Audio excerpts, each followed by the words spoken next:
नमस्कार बच्चों, SVM senior secondary school की ऑनलाइन क्लास में आपका स्वागत है। सामाजिक विज्ञान कक्षा 8। आज का अपना टॉपिक है कंपनी का फैलता हुआ शासन। इससे पहले प्यारे बच्चों हमने प्लासी का युद्ध पढ़ा। प्लासी के युद्ध में सिराजुद्दौला की हार के बाद अंग्रेज़ों ने भारत के अंदर, जो अंग्रेज़ों की ब्रिटिश कंपनी थी, उसने पूरे भारत में अपने जो पैर जमाने शुरू कर दिए। अपना जो शासन है वो स्थापित करने में कामयाब रहे। यदि हम 1757 से 1857 के बीच ईस्ट इंडिया कंपनी के द्वारा भारतीय राज्यों पर कब्जे की प्रक्रिया को देखते हैं तो कुछ महत्वपूर्ण बातें हमारे सामने आती है। यानी 1757 से 1857 ये जो समय था, ये जो अवधि थी, इस समय को अगर हम देखते हैं तो ब्रिटिश कंपनी ने भारत के किन किन क्षेत्रों को अपने आधिपत्य में लिया, तो इससे संबंधित कुछ महत्वपूर्ण बातें हमें देखने को मिलती है। किसी अनजान इलाके में कंपनी ने सीधे सैनिक हमला प्राय नहीं किया। यानी कोई जिस क्षेत्र से वो अनभिज्ञ थे, उसके बारे में उन्हें जानकारी नहीं थी, उस पर उन्होंने सीधा हमला नहीं किया। उसने किसी भी भारतीय रियासत का अधिग्रहण करने से पहले विभिन्न राजनीतिक, आर्थिक और कूटनीतिक साधनों का इस्तेमाल किया। यानी उससे पहले उसने वहाँ की जो राजनीतिक व्यवस्था थी उस पर ध्यान दिया, जो आर्थिक व्यवस्था थी उस पर ध्यान दिया, और अंग्रेज़ों के जो कूटनीतिक का प्रयोग किया। इन तीनों के बल पे क्या है, उन्होंने उस क्षेत्र को अपने अधीन किया। बक्सर की लड़ाई, बक्सर की लड़ाई 1764 में हुई। कब हुई? 1764 में। उसके बाद कंपनी ने भारतीय रियासतों में रेजिडेंट तैनात कर दिए। क्या कर दिए? रेजिडेंट तैनात कर दिए। और उस रेजिडेंट के दौरान ही क्या है, अंग्रेज़ों ने भारत के विभिन्न क्षेत्रों पर अधिकार किया। अब अपने जान लेते हैं ये रेजिडेंट क्या होती थी।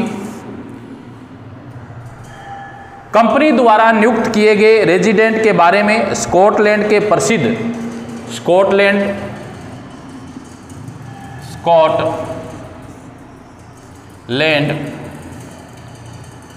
के अर्थशास्त्री, जिनका नाम है जेम्स मिल। क्या नाम है? जेम्स मिल। जेम्स मिल ने रेजिडेंट के बारे में क्या कहा कि दरअसल रेजिडेंट रियासत का राजा होता है। क्या होता है? रियासत का राजा। रेजिडेंट क्या होता है? रियासत का राजा होता है। हम उसे हस्तक्षेप की मनचाही निषेध आज्ञा के तहत काम करने की छूट देते हैं, जब तक स्थानीय राजा पूरी तरह अधीनस्थ रहता है और रेजिडेंट यानी ब्रिटिश सरकार के माफिक काम करता है, यानी ब्रिटिश सरकार के अकॉर्डिंग ही काम करता है, तो चीज़ें आराम से चलती रहती है। शासन के कामों में रेजिडेंट की दखल अंदाजी के बिना सब कुछ चल जाता है। जब भी कुछ अलग तरह का घटता है, जब भी राजा कोई ऐसा रास्ता अपनाता है जिसे ब्रिटिश सरकार गलत मानती है, तो टकराव और उथल पुथल पैदा हो जाती है। इस प्रकार की व्यवस्था थी रेजिडेंट। यानी बिना इनके, बगैर ब्रिटिश कंपनी के, वहाँ का जो राजा होता था, रियासत का जो राजा होता था, अगर कंपनी को ऐसा लगे कि राजा है जो गलत कर रहा है, तो उनके बीच में टकराव हो जाता था और वहाँ उथल पुथल हो जाती थी। उसको बोलते थे रेजिडेंट, यानी रियासत का राजा। ये कंपनी के राजनीतिक या व्यवसायिक प्रतिनिधि होते थे। क्या होते थे? कंपनी के राजनीतिक या व्यावसायिक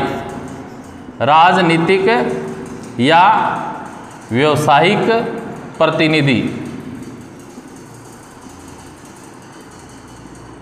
राजनीतिक या व्यवसायिक प्रतिनिधि इनको चुना जाता था। उनका काम कंपनी के हितों की रक्षा करना, ये कंपनी के लिए ही काम करते थे, उनके हितों की रक्षा करते थे, उन्हें आगे बढ़ाना चाहते थे। रेजिडेंट के माध्यम से कंपनी के अधिकारी भारतीय राज्यों के भीतर मामलों में भी दखल देने लगे। अगला राजा कौन होगा, किस पद पर किसको बैठाया जाएगा, इस तरह की चीज़ें भी कंपनी के अफसर ही तय करना चाहते थे। कई बार कंपनी ने रियासतों पर सहायक संधि भी थोप दी थी। जो रियासत इस बंदोबस्त को मान लेती थी उसे अपने स्वतंत्र सेनाएं रखने का अधिकार नहीं रहता था, उसे कंपनी की तरफ से सुरक्षा मिल जाती थी और सहायक सेना के रख रखाव के लिए वह कंपनी को पैसा देती थी। अगर भारतीय शासक रकम अदा करने में चूक जाते थे तो जुर्माने के तौर पर उनका इलाका कंपनी अपने कब्जे में ले लेती थी। उदाहरण के लिए जब रिचर्ड वेलेजली गवर्नर जनरल 1798-1805 था, उस समय अवध के नवाब को 1801 में अपना आधा इलाका कंपनी को सौंपने के लिए मजबूर किया गया था, क्योंकि नवाब सहायक सेना के लिए पैसा अदा करने में चूक गया था। इसी आधार पर हैदराबाद के कई इलाके भी छिन गए थे। इसके बाद में टीपू सुल्तान शेर-ए-मसूर, जब कंपनी को अपने राजनीतिक और आर्थिक हितों पर खतरा दिखाई दिया तो कंपनी ने प्रत्यक्ष सैनिक टकराव का रास्ता भी अपनाया। दक्षिण भारतीय राज्य मैसूर के उदाहरण से ये बात समझी जाती है। यानी भारत के अंदर जो दक्षिण राज्य था, भारत के अंदर जो दक्षिण राज्य था, यहाँ जो राज्य था मैसूर कर्नाटक में, तो यहाँ पे कौन था शासक? शेर-ए-मैसूर टीपू सुल्तान इस क्षेत्र का शासक था। हैदर अली शासनकाल, हैदर अली का जो शासनकाल था इस समय 1761 से 1782, 1761 से 1782। इसके बाद में उसका पुत्र था टीपू सुल्तान, टीपू सुल्तान। इसका जो शासन था वो 1782 से लेकर 1799 ईस्वी तक मैसूर में इसने शासन किया था। जैसे शक्तिशाली शासकों के नेतृत्व में मैसूर काफ़ी ताकतवर हो चुका था। मालाबार तट पर होने वाला व्यापार मैसूर रियासत के नियंत्रण में था, जहां से कंपनी काली मिर्च और इलायची खरीदती थी। किसका व्यापार करती थी? जो मालाबार तट था, मालाबार तट, यहाँ से काली मिर्च और इलायची का व्यापार है, ब्रिटिश लोग करते थे और ये महत्वपूर्ण व्यापारिक केंद्र था मालाबार तट। 1785 में टीपू सुल्तान ने अपनी रियासत में पड़ने वाले बंदरगाहों से चंदन की लकड़ी, काली मिर्च, इलायची का निर्यात रोक दिया। सुल्तान ने स्थानीय सौदागरों को भी कंपनी के साथ कारोबार करने से रोक दिया। यानी इन्होंने क्या है, प्रतिबंध लगा दिया टीपू सुल्तान ने 1785 के अंदर, जिससे ब्रिटिश कंपनी को नुकसान होने लगा। सुल्तान ने भारत में रहने वाले फ्रांसीसी व्यापारियों से घनिष्ठ, उस समय फ्रांसीसी भी भारत में आए थे, तो इसने फ्रांसीसियों से क्या है, घनिष्ठ संबंध स्थापित कर लिए और उनकी मदद से अपनी सेना का आधुनिकीकरण किया। सुल्तान के इन कदमों से अंग्रेज आग बुबला हो गए और उन्हें हैदर अली और टीपू सुल्तान बहुत महत्वाकांक्षी, घमंडी और खतरनाक दिखाई देने लगे। अंग्रेज़ों को लगता था कि ऐसे राजाओं को नियंत्रित करना और कुचलना जरूरी है।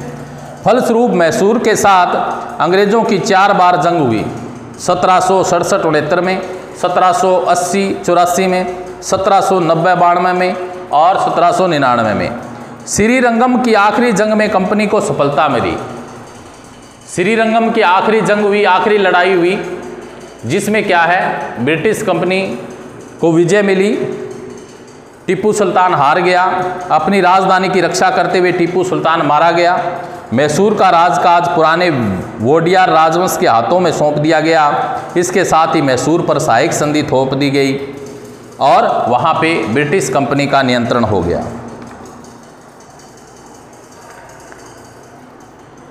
इस प्रकार अंग्रेजों ने धीरे धीरे उन क्षेत्रों में रेजिडेंट की व्यवस्था करके, जहाँ पे भारतीय शासकों द्वारा ब्रिटिश कंपनी का विरोध होता था, तो वहाँ के शासकों को, ठीक है, संघर्ष के द्वारा, लड़ाई के द्वारा वहाँ पे उथल पुथल कर दी जाती, वहाँ के शासक हैं जो बदल दिए जाते। इस प्रकार अंग्रेजों ने क्या है, धीरे धीरे पूरे भारत पर नियंत्रण कर लिया।